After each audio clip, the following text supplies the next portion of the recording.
Sixth grade, happy Friday. We're cruising along with lesson 2 here. Yesterday we spent some time talking about the different clouds that are cruising through our atmosphere. What clouds are, those small little droplets of water or ice crystals. We looked on our science book at 5 different types of clouds that were in that wonderful, wonderful chart for you. I'll say it again, I would somehow keep track of that chart. That chart's going to be on your test, guys. But your test isn't this week, obviously, so you're going to hand your chart in, and you're not going to have it when you take your test. So my advice for you is copy that chart down, just like I told you yesterday, so you can have it on your test. Today we're going to talk about everything that comes out of those clouds today as we talk about how precipitation forms. So you got your fill-in-the-blank notes as we're ready to cruise through that. Let's get rolling. It says rain, sleet, snow, and hail.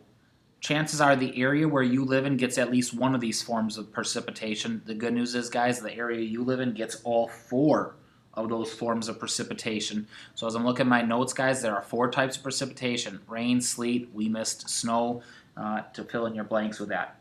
Precipitation is all the forms of moisture that fall from the atmosphere back to Earth's surface. Number 2 in your notes. A cloud must have a lot of moisture before it can actually produce precipitation. So what they're getting at, guys, with that last sentence is there's a lot of water vapor up in the air. It just takes a lot to condense, freeze, and become big enough to fall back to this earth in the 4 forms of precipitation. Obviously, we're very used to rain and snow. Hail and sleet are not that common at all. It takes really specific weather conditions to get that. We'll talk about what those are. The water droplets and ice crystals in clouds can be very small, but they can get larger as more water clings to them. Precipitation forms when drops or crystals become large enough to fall. Your number 3 in your notes. The precipitation can be made of large water droplets. They can be made of ice crystals, or they can actually be made of a combination of both of those. Follow along in the diagram as you read how some types of precipitation form.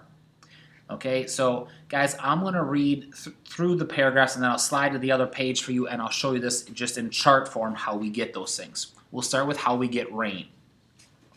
Some rain forms when water droplets fall from clouds through temperatures that are obviously above freezing. So you're 32 degrees Fahrenheit, you're more than that.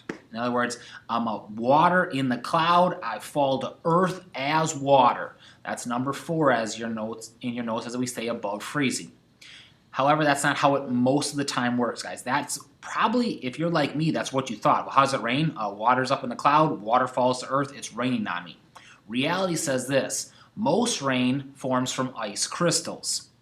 How do we get the ice crystals? Ice crystals happens when the temperature directly beneath the clouds is above freezing. So what they're saying is as ice falls from the cloud, it melts to form rain. So that's number 5 in your notes, guys. Most rain forms from ice crystals and then melts as it falls to earth. Because clouds are so high up in the sky, it's so cold up there that it actually starts as ice. It starts to fall to earth as ice, but we're in the middle of summer and it's 80 degrees outside. That ice melts before it hits the earth, so it feels like drops of water that we call rain. But what they're trying to get you here, guys, is most rain is coming from high up in the clouds where it'll start frozen and become liquid. Some is not that high up in the atmosphere, so it's always raindrops and falls as raindrops. Okay, that's how we get rain. Let's figure out how we get snow. If the temperature below the cloud is below freezing, the falling ice crystals continue to combine and that will form snowflakes. Number 6 in your notes. The crystals that make up snow can be feathery 6-sided snowflakes or flat hexagons, which are also 6-sided. So this is more 3D, this is more flat. The temperature and amount of moisture in a cloud determines the shape of the snowflakes. If air where the snow falls is very cold, the snowflakes will be a form of dry snow.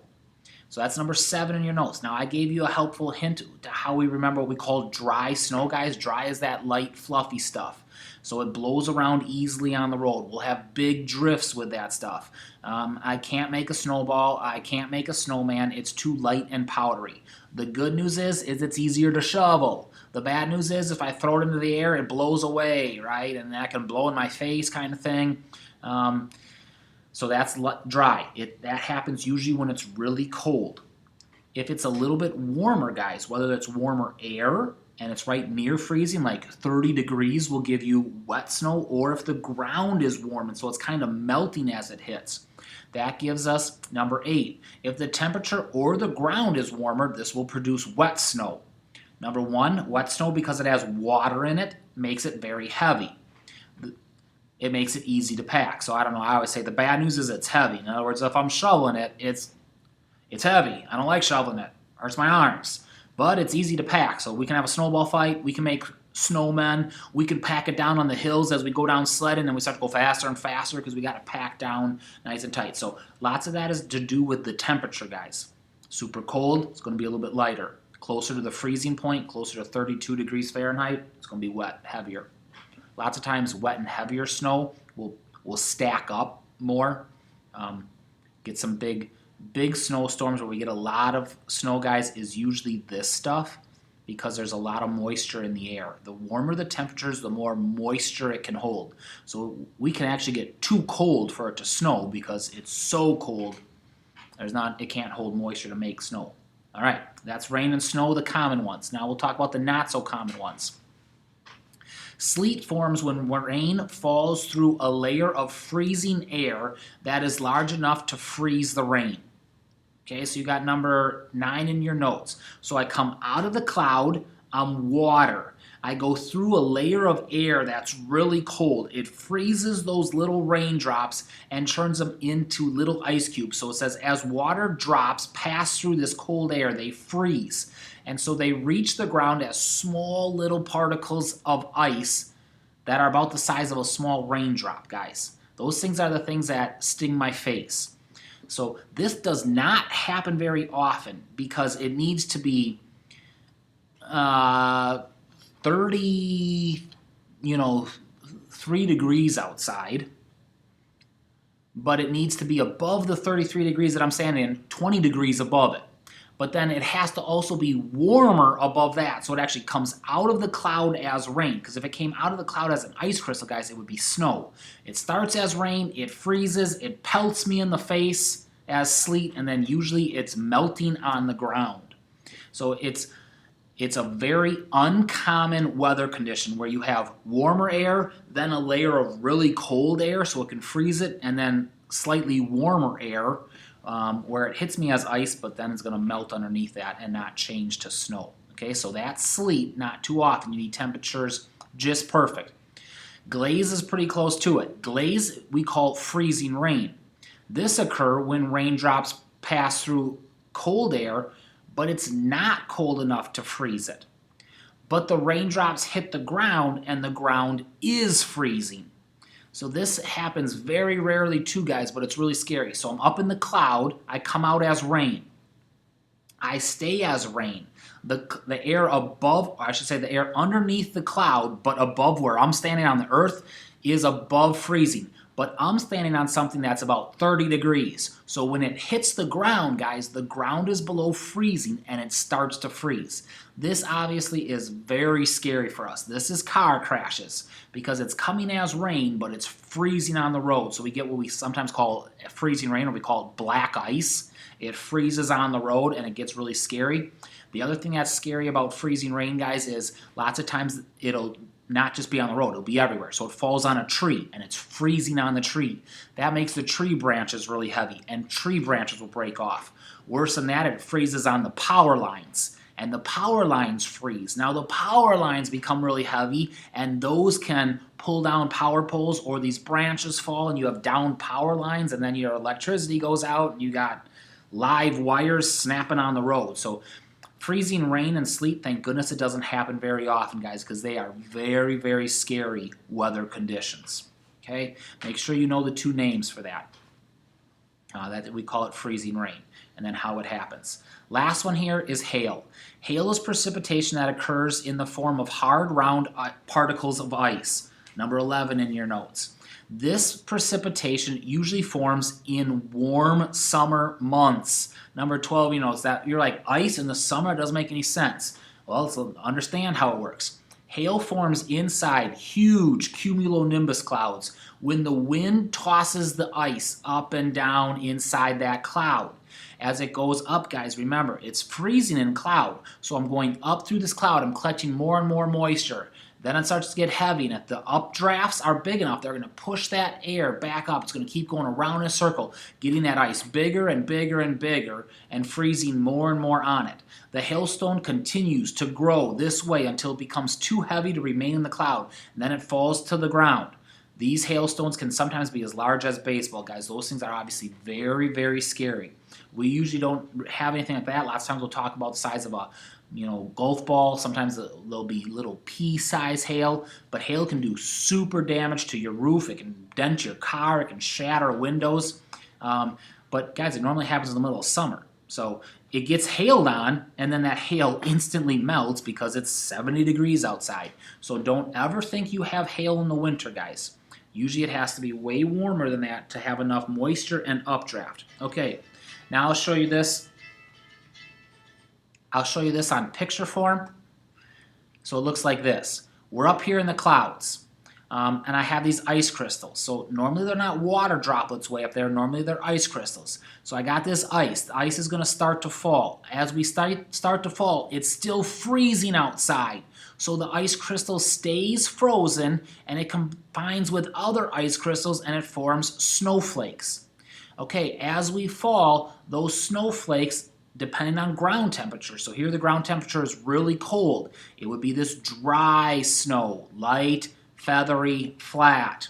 If it's closer to melting, 32 degrees, it will be this wet snow. Pack up, stack up, heavy. It can also, if it gets far enough, guys, if the temperature is warm enough underneath this, it actually melts. So sometimes in the summer, guys, it looks like this. Fall as an ice crystal, combine and form a snowflake, melts halfway to earth, I get hit with rain. Okay, that's one choice. Choice number 2 goes back this way. I'm over here. I come out of the cloud and I instantly melt. I instantly melt. I don't know how to get rid of that. Don't do anything. I don't know. And I form these small little droplets. These droplets combine together. Okay, now once again, if I put a bunch of them together and they stick together, I have raindrops. If they stay spread apart and they're small, we call it drizzle. Drizzle, guys, is just smaller and lighter rain. If we're right near temperature that's freezing, this is going to hit as rain, then freeze. So it's freezing rain called glaze. Okay, if I want to show you hail, guys, hail would look like this. I'm in this big, huge cloud here, and I start as these little rain droplets. I get pushed way up in this cloud, cold temperature, gets bigger, freeze, freeze, freeze, gets too heavy, starts to fall. Inside these clouds, guys, are what we call updrafts. That's pushing the air up. You might have heard that with like eagles. Eagles fly on updrafts. They fly on thermal air that is hotter than other stuff. So inside a cloud, you got this big, huge circle going, and hail just goes up and down. Now in the winter, guys, these clouds are not that big. That's why we don't have hail in the winter, because there's not that much moisture and there's not much updraft. You need major changes in temperature. So I need really cold air being pushed up through really hot air. Those things that only happen in the winter to get that. Okay, so it comes to Earth as hail. But it would be coming out of here as an ice crystal and then would instantly fall here. But because it's such a big ice crystal, it smashes as ice, but it's warm out, so then it'll eventually melt. So it's not rain, guys, because the ice is so big. Now, we always talk about, man, I had this golf ball size hail. Well, it was bigger than that when it started to fall, guys. But as it's falling through the air, it is melting because the air is warmer, and then it melts when it hits because the ground and the air is warm. All right, know your types of precipitation and how they work. You have a worksheet where they talk about that little circular motion and how you get there if you want the extra credit. Blessings on your Friday.